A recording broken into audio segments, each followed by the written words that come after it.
Aloha and good afternoon. My name is Jürgen Steinmetz, joining you from livestream.travel and eTurbo News in Honolulu.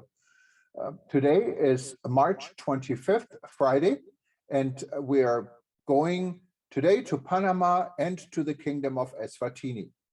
In our breaking news show, first we'll be going to be featuring Bertrand Turkin. She is the president or the international president for SCOL International.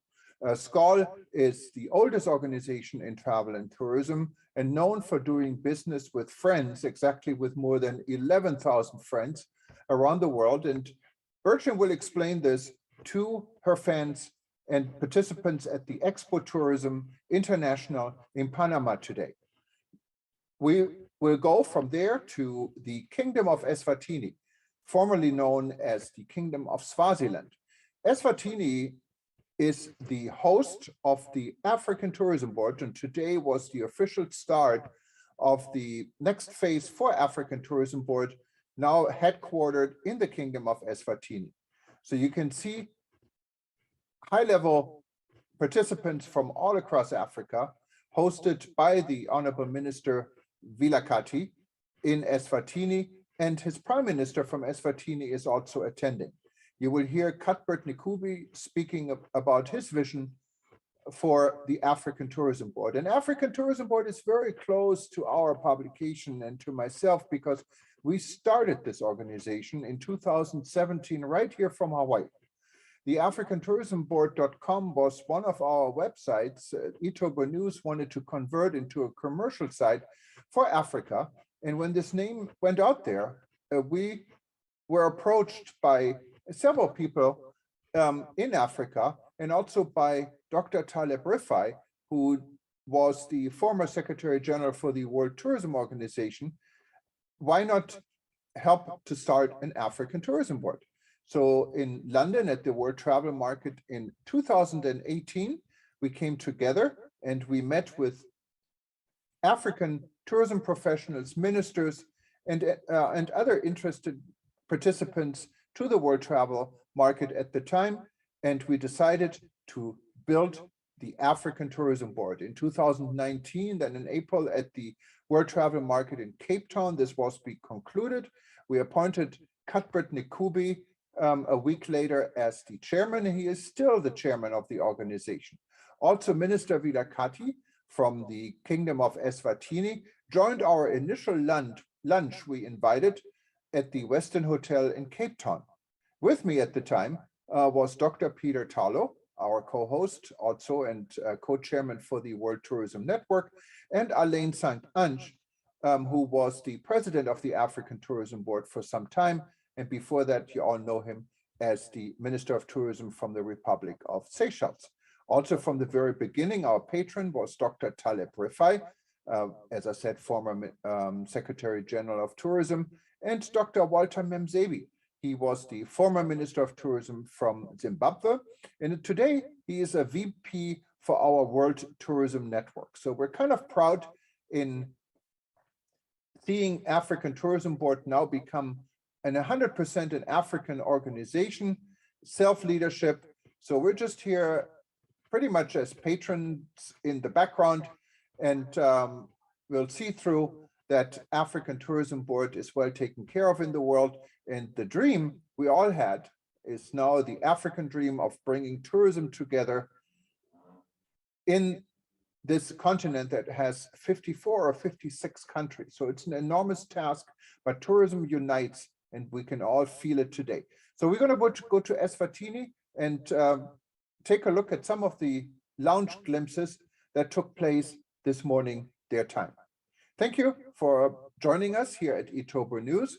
If you wanted to watch any of our former breaking news shows, you can simply go to our YouTube channel or click on the archive button on eTurbo News, on the event button or YouTube button, and you can watch all our different episodes and also our many panel discussions. If you want to be in the news or you have news tips, go to eTurboNews.com and click on Submit News Tips, and we'll be happy to take a look at it and see how we can feature you in one of our upcoming editions.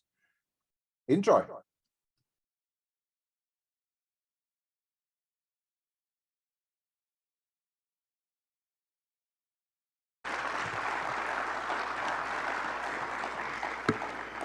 Good morning.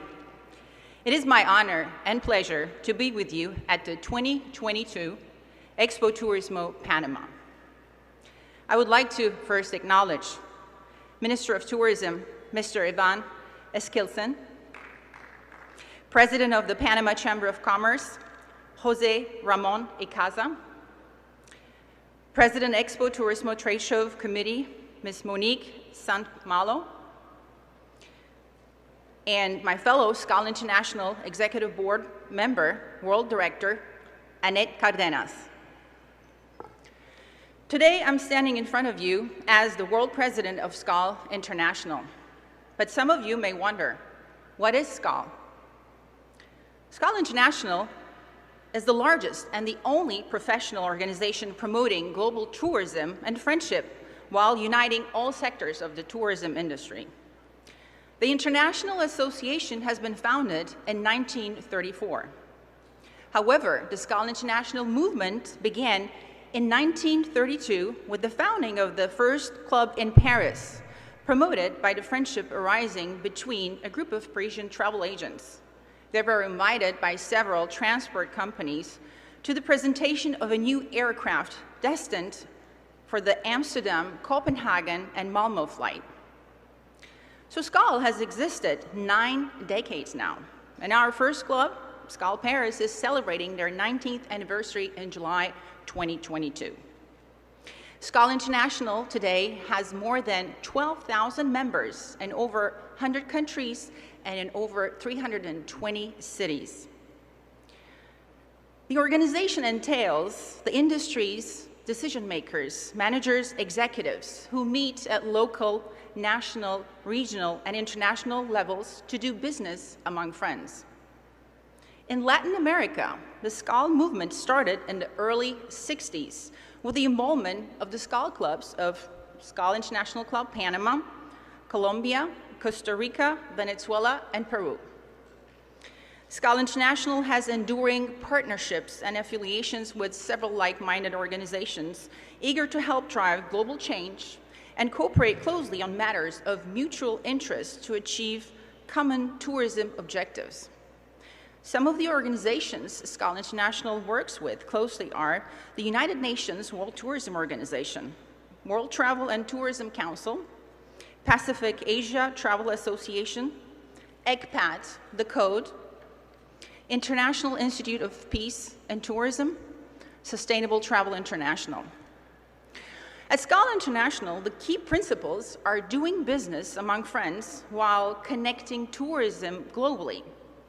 As a SCAL member, you could have over 12,000 friends or potential partners to approach to do business with. Isn't that exciting? The past 2 years has been hard on us all due to the pandemic. The travel industry has been hit the hardest among all industries. The pandemic has changed and continues to change many business bottom lines and how we operate and do business. Right after the pandemic, our industry is now facing new challenges due to the armed conflict from the invasion of Ukraine by Russia. Currently, SCAL International is working hard to show solidarity and support our clubs on the border of Ukraine. These clubs are assisting the humanitarian support being offered to hundreds of thousands of Ukrainian refugees crossing the borders in Europe. SCAL International, being a non-profit professional organization promoting global tourism and friendship, uniting all sectors of tourism industry without consideration of political issues, is against any form of aggression, endangering the people's freedom, human rights, and ability to travel. SCAL supports diplomacy as a means to resolve disputes. Now, recently, we have started seeing and reading about change management, future work, re-engineering following the pandemic. All these are discussed due to the changes we have seen because of the pandemic. How we do business has changed and will possibly change further. Now, I'd like to share with you a research conducted by École Hôtelière de Lausanne in regards to 6 trends that have reshaped our industry after the pandemic. Trend number 1 is automation, technology, and digitalization. We all see the apps increasingly important in the way industries manage the services they provide to their customers, and now they can control many aspects of the guest cycle and experience. We see widespread use of technology-assisted options such as mobile check-ins, contactless payments, voice control, and biometrics. AI-powered chatbots are very common throughout the services that are provided to the guests. Trend number 2 is personalization. Well, today's guests expect to be recognized and treated as individuals. Establishments are going now the extra mile to greet their guests personally. They use technology software and tools for personalized email marketing, allowing access to the masses. And far beyond simply adding the customer's name to email greetings, the data provides insight into past buying habits, enabling companies to tailor their efforts and promotions and automatically provide similar services to previous bookings. Trend number 3 is experience economy and essentialism. Well, customers request personalization now, unique experiences, and so on. This could very well lead to the rise of independent traveler. Unique experiences that give back to local communities in meaningful ways are in demand, as are the niche properties, adventurous holidays, and relaxation treats. Trend number 4 is Generation X and Y. These new generations have different requirements and needs compared to older generations. Older generations think about hotels and car rentals. Younger generations think about Airbnb and Uber. As this generation also likes to travel.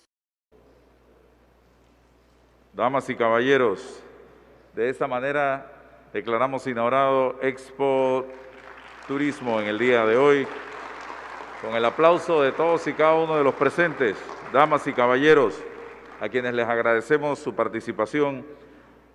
Gracias por acompañarnos en esta inauguración y un evento sumamente importante en esta reactivación económica del país. Gracias también en nombre de la Cámara de Comercio, Industrias y Agricultura de Panamá. Que tengan un extraordinario día.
house in Swahili. We are based in, I think it's about 5 minutes drive opposite the Gables complex, where we provide services like accommodation, conferences, also for later if you want business, conference, we have that. We have about 4 different types of rooms. So if you have time, you can just come through for sightseeing, different types of rooms and the way you can that. We also have an added advantage of a casino to us. You have,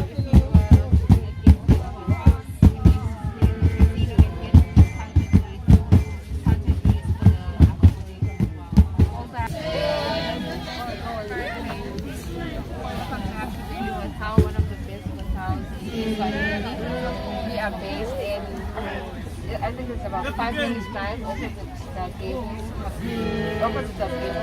complex, where we provide services like accommodation, conferences, also for later if you want business, conference, we have that. We have about 4 different types of rooms.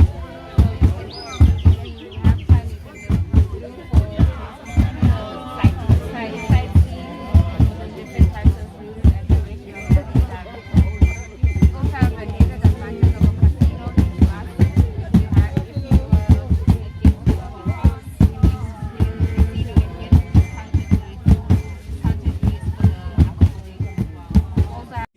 of the people by Eswatini.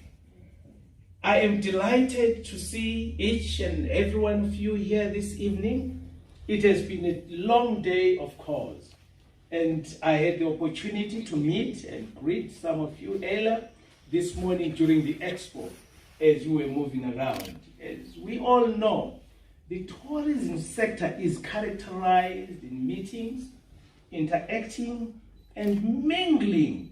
And this is what we are going to be doing here today. We could forget the disturbing times when someone coughs, and off you run.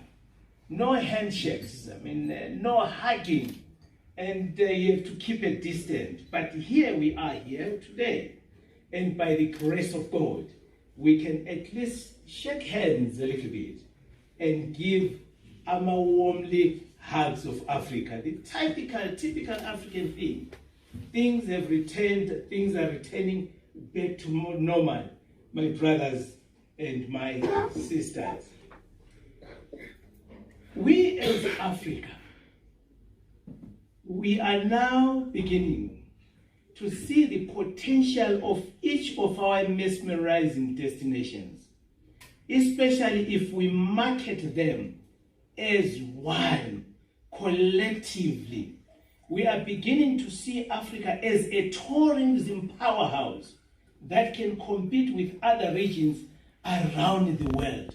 Many a times I have said COVID-19 afforded us time to rethink, time to regroup as a nation, to say, how do we collectively move together, especially as we are activating our travel sector, especially as we are promoting our economies. We have so much to offer. We can talk until sunrise, Mrs. And if I could mention just a few, where we have the Serengeti and Kilimanjaro in unforgettable Tanzania, the majestic Victoria Falls bordering Zambia and Zimbabwe, the glorious Okavango Delta in Botswana, and the captivating Kruger National Park in South Africa, the beautiful beaches of Mozambique, the freedom to explore on the beauty of Sierra Leone, the majestic gorillas of remarkable Rwanda, the incredible rich culture of Benin, the captivating sunsets of Uganda, the Pearl of Africa.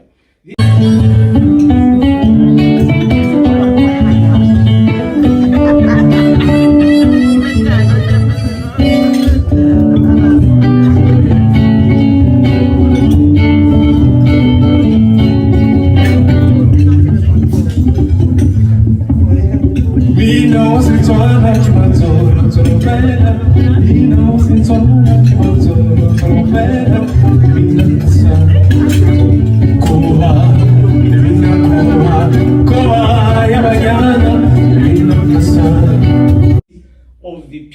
lwase-Swatini. I am delighted to see each and every one of you here this evening.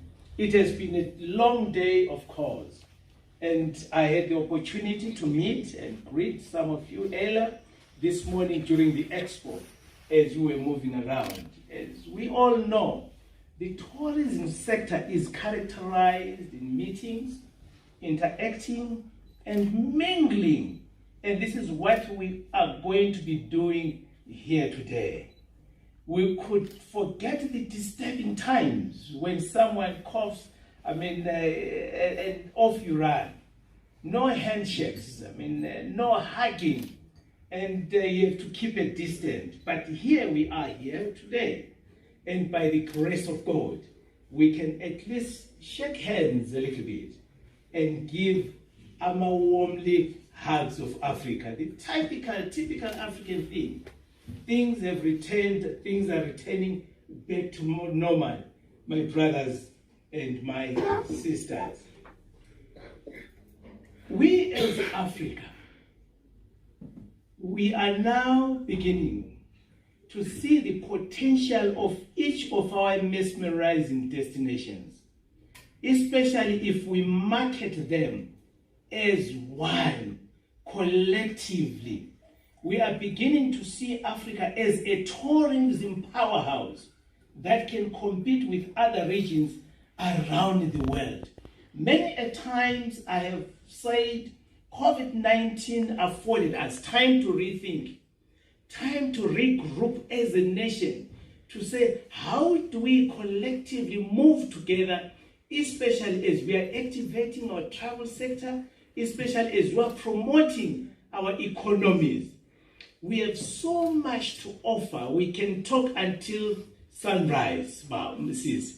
And if I could mention just a few, where we have the Serengeti and Kilimanjaro in unforgettable Tanzania, the majestic Victoria Falls bordering Zambia and Zimbabwe, the glorious Okavango Delta in Botswana, and the captivating Kruger National Park in South Africa, the beautiful beaches of Mozambique, the freedom to explore on the beauty of Sierra Leone, the majestic gorillas of remarkable Rwanda, the incredible rich culture of Benin, the captivating sunsets of Uganda, the Pearl of Africa. The identity of poor, dark continent, if we can be able to bring this to the light and make it marketable, profile it into business models that can actually earn income to our countries. Collaboration, very critical. ATB is solidifying collaboration between countries, which means we can learn from one another, we can teach one another, we can commonly and together market Africa, we can market each country. I will be marketing Botswana, but I can talk about Eswatini and say, for this particular thing, no.